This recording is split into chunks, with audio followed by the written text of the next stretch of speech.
Breaking news చూస్తున్నాం. హైదరాబాద్ నుంచి Kuala Lumpur వెళ్తున్న విమానానికి పెనుముప్పు తప్పింది. టేకాఫ్ అయిన 15 నిమిషాలకే కుడివైపు ఇంజిన్లో మంటలు చెలరేగాయి. వెంటనే పైలట్ అప్రమత్తమై ల్యాండింగ్ కు అనుమతి కోరారు.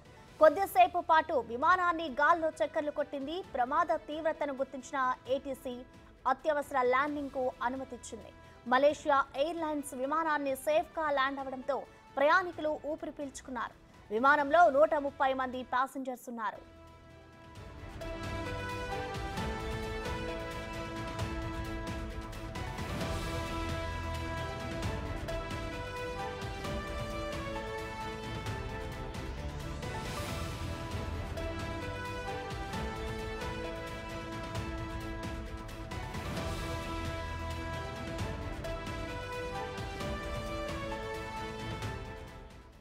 హైదరాబాద్ నుంచి కౌలాలంపూర్ వెళ్తున్న విమానానికి పెనుముప్పు తప్పింది. టేకాఫ్ అయిన 15 నిమిషాలకే కుడివైపు ఇంజిన్లో మంటలు చెలరేగాయి.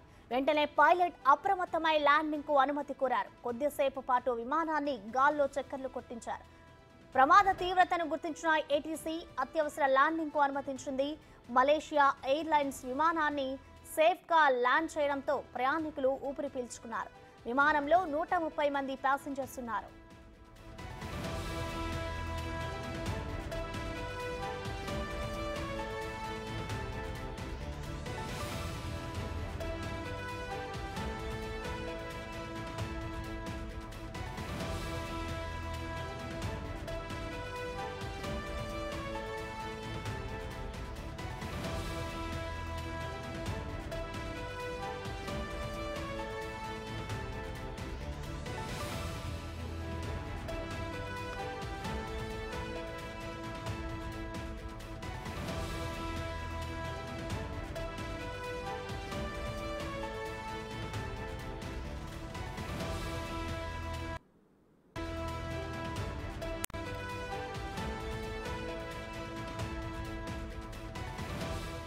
హైదరాబాద్ నుంచి కౌలాలంపూర్ వెళ్తున్న విమానానికి పెనుముప్పు తప్పింది. టేకాఫ్ అయిన 15 నిమిషాలకే కుడివైపు ఇంజిన్లో మంటలు చెలరేగాయి. వెంటనే పైలట్ అప్రమత్తం అవడంతో ల్యాండింగ్ కు అనుమతి కోరారు.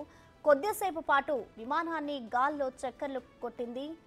ప్రమాద తీవ్రతను గుర్తించిన ఏటీసీ అత్యవసర ల్యాండింగ్ కు అనుమతించింది. మలేషియా ఎయిర్లైన్స్ విమానాన్ని సేఫ్ గా ల్యాండ్ చేయడంతో ప్రయాణికులు ఊపిరి పీల్చుకున్నారు. విమానంలో 130 మంది ప్యాసింజర్స్ ఉన్నారు.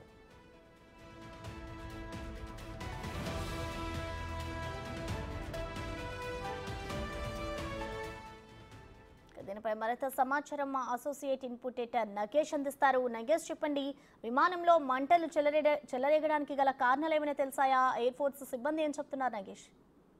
సాంకేతికంగా మంటలు ఎందుకు వచ్చాయో ప్రస్తుతం అయితే తెలియలేదు.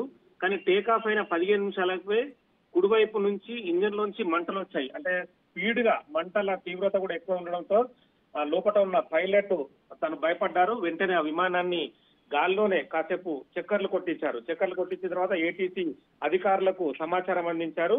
ఈ విమానం హైదరాబాద్ నుంచి కౌలాలంపూర్ వెళ్తుంది. ఇందులో 130 మంది ప్రయాణికులు ఉన్నారు. అంటే గాల్లో కనుక అట్లే ప్రయాణిస్తే కనుక ప్రమాద తీవ్రత ఎక్కువగా ఉండేది.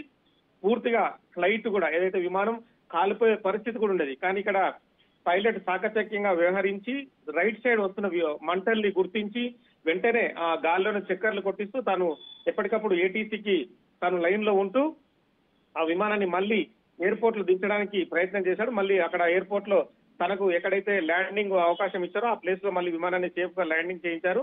130 మంది ప్రయాణికులను అయితే ప్రస్తుతం బయటకు దించారు. వాళ్ళందరూ కూడా ఒక్కసారిగా భయానికి గురైన పరిస్థితి. ఎందుకంటే ఆ విమానం గాల్లోనే మంటలు పూర్తిగా ఆ విమానానికి అంటుకుంటే మాత్రం కాలి బూడిదయ్యే పరిస్థితి ఉండేది. కానీ చాలా వరకు ఇక్కడ పైలట్ మెచ్చుకోవాల్సిందే. ఎందుకంటే 130 మంది ప్రయాణికులను విమానానికి సేఫ్ గా ల్యాండింగ్ చేయడంతో విమాన శాఖ అధికారులు కూడా ప్రస్తుతం అయితే ఊపిరి పీల్చుకున్నారు. దీనిపైన కేంద్ర ప్రభుత్వం నుంచి కూడా ఏటీసీ అంటే ఎందుకు అలా మంటలు రావాల్సి వచ్చింది, ముందుగానే పూర్తిగా టెక్నికల్ గా దాన్ని చూసుకోలేదా, అక్కడ ఉన్న అధికారుల వాళ్ళ నుంచి కూడా వాళ్ళు సమాచారం తెలుసుకునే పరిస్థితి అయితే కొనసాగుతుంది. ప్రస్తుతం విమానాన్ని ల్యాండింగ్ చేసి దర్యాప్తు అయితే చేస్తున్నారు. Thank you Nagesh.